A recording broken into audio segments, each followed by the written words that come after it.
সমগ্র বিশ্বের মঙ্গলের জন্য পরমাত্মার যে মহাভাববাণী, তাই হলো পুণ্যপুঁথি।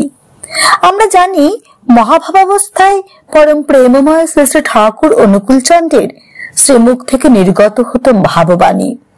এই ভাববাণী সমুদায়কে লিপিবদ্ধ করে গ্রন্থাকারে প্রকাশ করা হয়।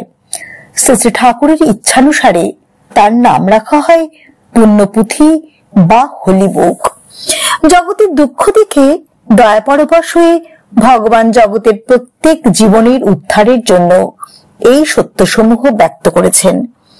এই গ্রন্থ তাই মানব জাতির পরম সম্পদ।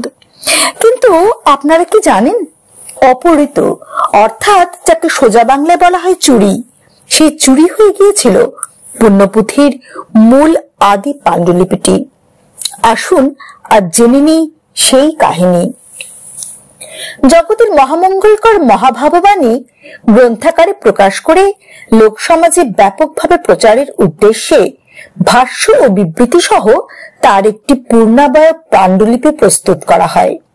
সেটি আবেশের উপদেশ নামক কয়েক খণ্ড পুস্তিকার সঙ্গে কুষ্টিয়ার মুক্তার সংঘ ভ্রাতা বীরেন্দ্রনাথ রায়ের নিকট একটি ব্যাগে রাখা ছিল।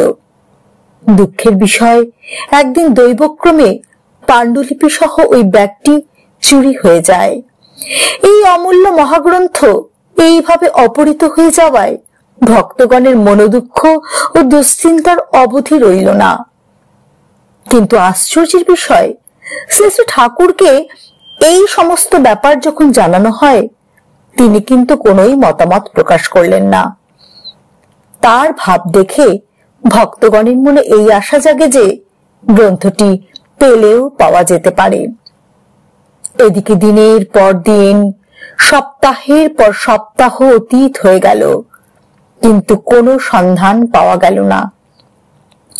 শ্রী ঠাকুরের তৎকালীন অন্যতম পার্ষদ ডাক্তার সতীশচন্দ্র জোয়ারদার মহাশয় একদিন বর্ষা সমাগমে নলডাঙ্গা রাজস্টেটের কুষ্টিয়া বাহাদুরখালীর কাছারিতে শ্রীযুক্ত প্রমথনাথ ঘোষ মহাশয়ের মুখে আবেশী উপদেশের দু একটি কথা শ্রবণ করে তাকে জিজ্ঞাসা করলেন তিনি সে কথা কোথায় পেলেন।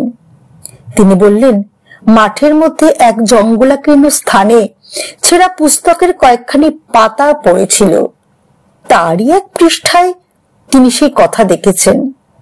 তার মুখে এই কথা শুনে সতীশচন্দ্র জোয়ারদার মহাশয়ের হৃদয় উদ্বেলিত হয়ে উঠল। কিন্তু তিনি তার নিজের মনোভাব গোপন করে তাকে বিশেষ অনুরোধ করে সেই স্থানে চলে গেলেন।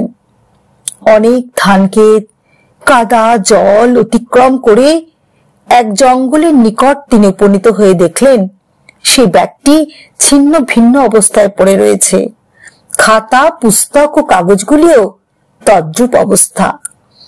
তার উপর কত বৃষ্টিপাত হয়ে গেছে, পিপিলিকারা ঘরবাড়ি নির্মাণ করেছে এবং তাদের সংখ্যা বৃদ্ধি করেছে। কিন্তু পুস্তকটি দেখা মাত্র তিনি আনন্দে আত্মহারা হয়ে সেটি নিয়ে চলে আসেন। তখন সেই অমূল্য বস্তু কিছুটা রৌদ্রে, কিছুটা বাতাসে, কিছুটা অগ্নিতাপে শুষ্ক করা হলো।